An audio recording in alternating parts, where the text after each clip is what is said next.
오늘 본문에 나오는 사건은 어떻게 보면 전우주적이고 그리고 시간상의 역사뿐만 아니라 영혼의 역사 가운데서 가장 중요한 일이 일어난 사건을 기록하고 있습니다. 우리가 보기엔 그렇고 하늘의 천군 천사와 온 세상과 전 우주에 미칠 이 위대한 일들이 일어났는데, 이걸 외부의 관찰자의 눈으로 본다면 외부에서 볼 때에는 아무 일도 일어난 것 같지 않은 조용한 일들인 거죠. 아는 사람도 별로 없고 뭔가 떠들썩하게 중계되는 것도 없고, 이 성탄절의 신비, 또 성탄의 신비가 우리들에게 전해주는 그 묵상이 우리들에게 있습니다. 하나님께서 우리들의 삶 가운데에서 어떻게, 언제, 누구에게 일하시는가? 우리가 보통 사람들에게 주목할 때에는 높은 자리, 또 강한 사람들, 사람들의 모든 이목이 집중하는 곳, 우리는 그런 것들을 주목합니다. 뉴스라고 얘기하죠. 왕이 태어난다면 우리는 화려한 궁궐이나 또 성대한 축하 연회나 그런 떠들썩한 많은 기자들이 동원된 그런 연회들을 기대할 수 있습니다. 그런데 하나님은 전혀 다른 방식으로 일하셨습니다. 육신적으로는. 영적으로는 그렇지 않은데 육신적으로는. 그러니까 여러분, 영적인 일의 크기와 육신적인 일의 크기가 동일하지 않을 수 있다. 거의 대부분 동일하지 않다는 것을 우리가 성경을 통해서 자주 보게 됩니다. 영적으로 너무너무 대단하게 평가되는 일이 육신적으로 보기에는 그저 아무것도 아닌 것처럼 보일 수 있다는 것입니다. 그 대개가 육신적으로 치장이 화려하거나 떠들썩할 때에는 영적으로 실속이 없는 경우가 많다는 것이 솔직히 성경의 묵상을 해보면 나타나는 그런 많은 것들입니다. 그래서 육신적으로 볼 때 큰 사역, 큰 사람, 큰 교회, 큰 일, 이런 것일수록 영적으로 실속이 없을 수 있다는 것에 대해서 조의해야 되는 경우들이 사실은 많은 거죠. 성육신이 하나님께서 우리들의 삶 가운데 일하신 가장 위대한 일인데, 예수님께서 태어나신 곳은 세상의 중심이 아니라 여러분들이 아시는 것처럼 가장 낮은 자리, 베들레헴의 마구간에서 예수님께서 태어나셨습니다. 철저히 하나님의 계획입니다. 그리고 그 소식은 왕궁이나 뉴스룸이 아니라 들에서 양을 치던 목자들에게 가장 먼저 전해졌고, 목자들이 소위 말하는 뉴스를 전하는 사람들이 되었습니다. 몇 명이나 알겠습니까? 그들이 적절한 메신저도 아닙니다. 그렇죠? 정말 온 세상에 미칠 좋은 복음을 전하려면 CNN이 와야죠. YTN도 아니고 CNN 정도가 와야 되는데, 그런 사람들도 아니고 그냥 밤에 일하던 사람 몇 명이 와가지고 그 마구간에 와가지고 이런 일이 그랬어요. 그냥 거기서 복작복작 그 조그만 집 안에서 이거 누가 알겠습니까? 누가 알아주겠습니까? 하나님이 영원 가운데서 계획해서 시작하신 일이 그렇게 시작되는 거죠. 여러분, 하나님은 성경에서 보면 가장 중요한 일을 가장 낮은 곳에서 시작하셨고, 그리고 가장 낮은 자들에게 먼저 알려주셨습니다. 이 일 하나만 그러시냐? 상징적인 일이고, 이 일의 관점에서 성경을 보면 그럴 경우가 많다라는 것을 우리가 보게 됩니다. 그러면 여러분, 우리가 하나님의 역사에 동참하고 경험하려면 하나님께서 이렇게 일하시는 특징이 있다는 것을 우리 마음에 두고 있어야 하고, 영적인 일의 고귀함의 특징이 사실은 이렇다는 것도 알아야 된다는 것입니다. 은밀함. 그러므로 19절에 보면 마리아는 이 모든 말을 마음에 새기어 생각하니라. 이런 상황들이 이런 일을 하시는구나. 그러니까 이걸 영적으로 생각하고 있었다라는 것입니다. 여러분, 우리가 함께 지녀야 될 마음과 생각이 무엇입니까? 먼저는 가장 높은 분이 우리가 아는 것처럼 가장 낮은 곳에 가장 연약한 모습으로 가장 조용하게 오셨다라는 것입니다. 이것이 영혼 가운데서 가장 위대한 기적인 성육신의 특징이다라는 거죠. 오늘 본문 6절과 7절에 거기 있을 그때 해산할 날이 차서 첫 아들을 낳아 강보에 쌓아서 구유에 뉘었으니 이는 여관에 있을 곳이 없음이러라 라고 얘기하죠. 그리고 어떻게 보면 천사가 이상한 얘기를 합니다. 11절에 12절에 오늘 다윗의 동네에 너희를 위하여 구주가 나셨으니 곧 그리스도 주시니라. 너희가 가서 강보에 쌓여 구유에 뉘어있는 아기를 보리니 이것이 너희에게 표적이니라. 여러분, 이 상황을 한번 생각해 보십시오. 방 하나가 없어서 쩔쩔매고 있습니다. 요셉하고 마리아의 모습이. 방 하나가 없어요. 하나님의 가장 위대한 성육신의 역사가 영원 가운데 계획돼서 이제 일어나는 일인데, 하나님이 하시는 일인데, 궁궐도 아니고 좋은 숙박시설도 아니고 평범한 집도 아니고 짐승들의 숙소인 구유까지 그냥 그걸 여러분과 하나님이 예정하신 거 하나님의 역사하심이라고 이해하시겠습니까? 수십 년 막 기도해서 어떤 일들이 일어나는데 거대한 건물도 아니고 집도 아니고 방도 아니고 사람 살 것도 안 되는 그 일 거기에 하나로 이렇게 귀결되는 그런 일들을 보면서 천사의 말이 그렇잖아요. 너희를 위하여 구주가 나셨으니 그리스도 구주시니라. 너희가 가서 애기 그 강보에 쌓여서 구유에 누워 있대요. 구유에 누워 있대요. 우리도 그렇게 얘기할 것 아닙니까? 야, 하나님께서 내 인생을 위해서 위대한 일을 하셨는데 구유에 누워 있을 거야. 하나님께서 내 인생 가운데 위대한 일을 하실 건데 너 어디 가서 뭐 할 거야. 가장 낮고 가장 천하고 가장 소박한 일 가운데에서. 그게 뭐예요? 온 세상을 위한 그런 일들이면 와, 하나님이 하셨구나. 와, 이 놀라운 일이구나.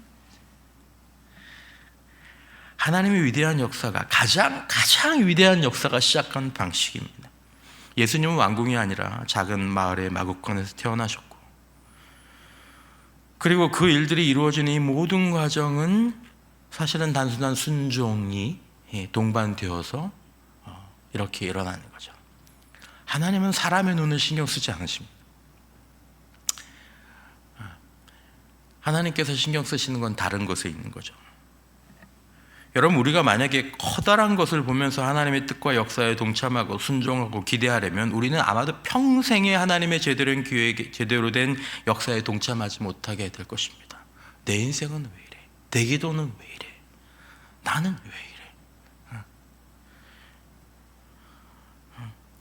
그리고 나중에 알게 되겠죠. 내 평생에 하나님의 역사가 나와 함께하고 있었다는 것을.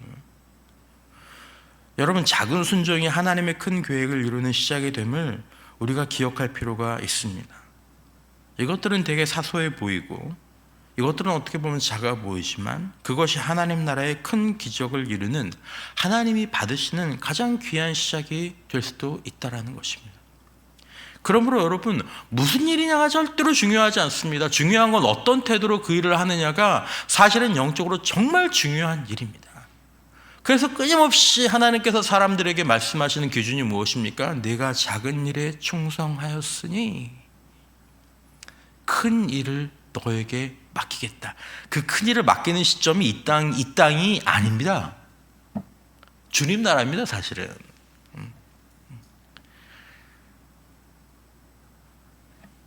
여러분, 하나님께서 하시는 이 일들 가운데 들어와 있는 요셉과 마리아를 보십시오.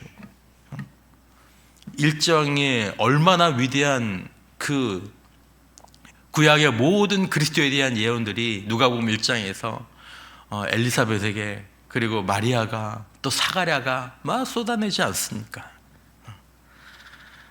근데 이게 응답되는 방식은 무엇이었습니까? 이것도 없고 저것도 없고 내가 쩔쩔매면서 겨우겨우 감동하는, 그것이 하나님의 위대한 역사의 시작점이 될 수 있다는 것입니다. 아니, 하나님은 자주 그렇게 위대한 이야기를 시작하십니다. 가장 위대한 이야기가 가장 낮고 가장 작고 가장 조용한 겨자씨처럼 시작되는 것이 이게 하나님이 일하시는 방식이에요. 사실은 좀 즐겨 하시는 거예요. 난 이런 하나님이다. 여러분, 그러므로 우리가 특별히 우리에게 미천해 보이는 이 영적으로 작아 보이는, 육신적으로 작아 보이는 그런 일들에 소홀히 하는 것을 참 주의해야 된다고 생각합니다. 그러니까 하나님께 정확하게 우리 마음과 우리의 중심이 집중되어 있지 않으면 우리는 외적인 곳에 우리의 눈과 마음을 다 뺏기고 살 수밖에 없습니다. 내 인생은 왜 이래? 내 인생은 왜 이래? 뭐 이거는 왜 이래? 이거 왜 이래? 하나도 마음에 드는 게 없고 하나님의 계획가심이 뭐 이래? 사랑하는 성도 여러분, 저와 여러분들이 이 성령신의 삶들을 묵상하는 가운데 하나님의 작은 곳, 낮은 곳, 그리고 조용하게 일하시는 그 일의 신비에 우리의 영적인 눈이 띄어지는 역사 있게 되시기를 주님의 이름으로 축원합니다. 두 번째, 우리 하나님은 가장 낮은 자를 찾아오셨죠. 천사들은 왕국이 아닌 들판에서 양을 치던 목자들에게 가장 먼저 예수님의 탄생 소식을 전했습니다. 여러분들이 아시고 지금도 어느 정도 생각할 수 있는 것처럼 목자들은 사회적으로 결코 높은 신분이 아닙니다. 그들의 발언이 그렇게 영향력이 있을 것 같지는 않습니다. 왕의 발언이나 장관의 발언쯤은 돼야 되지 않겠습니까? 그러나 하나님은 그 사람들을 가장 먼저 선택하셨습니다. 우연이 아니죠. 성경은 명백하게 하나님은 교만한 자가 아니라 겸손한 자를 찾으신다고 얘기하고 있습니다. 낮고 천한 자들이 모두 겸손한 것은 절대 아닙니다. 그러나 목자들은 화려한 신분도 세상에 지식도 없었지만 겸손하게 그 기쁜 소식을 받아들였죠. 야고보서 4장 6절은 하나님이 교만한 자를 물리치시고 겸손한 자에게 은혜를 주신다라고 우리들에게 이야기하고 있습니다. 여러분, 하나님의 방문과 하나님의 동역을 받기 위한 가장 중요한 태도 가운데 하나는 겸손한 마음입니다. 겸손한 마음. 사람들에게 주목이나 칭찬이나 높임을 받지 못해도 어떤 사람들은 그냥 거기에 연단되어 있죠. 나는 그런 삶을 살아보지 않았기 때문에 그저 하나님 앞에서 소박한 내 중심만 드리면서 사는 것입니다. 근데 하나님의 그 심령들을 즐거이 하시는 거죠. 성경은 우리에게 천국의 어린아이가 되라고 얘기합니다. 그리고 십자가를 통과한 겸손한 자가 되라고 얘기합니다. 왜냐하면 그때 하나님의 은혜가 임하기 때문입니다. 여러분, 우리의 마음이 나이가 더 들어도 직분이 올라가도 사역의 연수가 채워져도 우리의 영적인 중심인 만큼은 천국의 어린아이로 주님 앞에 설 수 있기를 축원합니다. 십자가를 통과한 겸손한 사람, 십자가를 통과한, 나는 죽고 내 안에 주님이 사시는 사람, 더욱 그 삶을 바라보는 사람, 그래야 하나님께 반응할 수 있다는 것입니다. 하나님은 그렇게 반응할 사역자들, 하나님은 그렇게 반응할 사역 성도들에게 천사들을 보내십니다. 그들에게 말씀을 맡기시고 그들을 동역자로 초대하십니다. 목자를 하나님의 가장 기쁜 소식을 전할 첫 번째 설교자로, 선지자도 아니고 제사장도 아니고 목자들을 그 소식을 전할 첫 번째 설교자로 하나님께서 택하셨습니다. 천사들에게. 우리의 교만이라는 영적인 무시무시한 잡초가 어느덧 자라지는 않았는지 우리가 돌아보고 하나님 앞에 기도와 십자가로 나아가야 되는 것입니다. 마지막으로 묵상해 볼 수 있는 것은 목자들은 천사들의 소식을 듣자마자 베들레헴으로 가서 전하고 그 다음에 하나님께 찬양하고 돌아왔다라는 것입니다. 20절이죠. 목자들은 자기들에게 이르던 바와 같이 듣고 본 그 모든 것으로 인하여 하나님께 영광을 돌리고 찬양하며 돌아가니라. 하나님께 영광을 돌리고 찬송하며 돌아가니라. 그들은 구경꾼이 아니었습니다. 예배자들이었죠. 오늘도 많은 사람들이 교회에 참석하지만 모두가 예배자는 아닐 때가 있습니다. 말씀을 보고 들을 때, 찬양할 때 우리는 삼위 하나님을 경배하고 예배하는 자가 될 수 있기를 주님의 이름으로 축원합니다. 설교자가 또 예배에 참여하고 예배를 준비하는 사람들이 이 하나님의 은혜에 대해서 하나님께 진심으로 찬양하는 것을 잃어버리지 않도록 주의해야 된다는 거죠. 찬양 하나에도 말씀을 깨달을 때도 하나님께 찬양을 드리고 어떤 일들을 한 다음에 어떤 것들이 놀라울 때도 하나님 앞에 찬양을 드리고 진리를 깨닫고 은혜를 받으면 경배와 예배로 반응하는 이 목자들의 모습 가운데 우리도 진리를 깨닫고 은혜를 받으면 그것이 크든 작든 마국간에서 이루어진 일이든 광궁에서 이루어진 일이든 하나님 앞에 경배와 예배로 반응하는 그 마음이 우리 안에 있어야 되지 않을까, 그것들을 생각하는 묵상이었습니다. 여러분, 예수님의 이 탄생을 통해서 우리는 하나님의 가장 위대한 하나님의 일을 가장 낮은 곳에서 가장 낮은 자들을 통해서 가장 조용하게 일하셨음을 봅니다. 이것이 우리에게 주는 묵상이 무엇일까요? 하나님은 이번뿐만 그렇게 일하신 것이 아니라 많은 것들을 그렇게 행하셨습니다. 그러므로 높은 것을 보며 높은 것에만 마음을 두며 큰 것에만 마음을 두는 자들은 하나님의 역사를 보지 못하고 참여할 수 없다는 것을 기억할 필요가 있습니다. 남들은 아무도 중요하게 여기지 않는 소박하고 작은 순종이 위대한 기적의 시작이 될 수 있습니다. 거기가 하나님이 일하시는 곳이 될 수 있습니다. 우리가 주의 깊게 생각하지 못하면 하나님의 역사를 따라가는 것을 놓칠 수 있다는 거죠. 겸손한 자에게 하나님이 찾아오십니다. 교만한 자가 아니라 스스로 낮아진 자에게 하나님의 은혜와 기적을 보는 영적인 눈이 열릴 수 있다는 것이죠. 오늘 하루도 우리는 평범한 일상을 살아가지만 그 안에서도 하나님께서 우리의 삶 가운데 말씀하시고 일하시는 은혜가 있게 될 줄 믿습니다. 그 일상 가운데 진실한 경배와 예배로 하나님 앞에 찬양으로 반응할 수 있는 저와 여러분들이 되시기를 주님의 이름으로 축원합니다.